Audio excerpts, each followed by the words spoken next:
अस्सलाम वालेकुम दोस्तों, आप ये सुनकर यकीनन हैरान होंगे और शायद यकीन भी ना करेंगे कि 17वीं सेंचुरी में एक ऐसा दौर भी था जब यूरोप में पर्सनल हाइजीन के बहुत मसले थे, यानी कि लोग कई महीनों तक नहीं नहाते थे। ये वही दौर था जब यूरोपियंस के मुताबिक गर्म पानी से नहाना मुज़र सेहत समझा जाता था।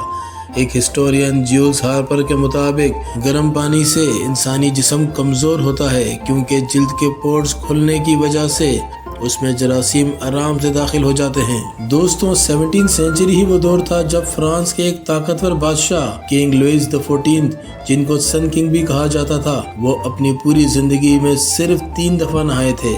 उसने अपनी जिंदगी का ज्यादातर हिस्सा नहाने के बजाय गीले तौलिए का इस्तेमाल करता था और कपड़ों की बदबू खत्म करने के लिए वो बार बार कपड़े बदलता था। दोस्तों, यही वो दौर था जब फ्रांस परफ्यूम का मरकज बना, क्योंकि यूरोप के लोग अपने कपड़ों और जिस्म की बदबू खत्म करने के लिए परफ्यूम का इस्तेमाल करते थे।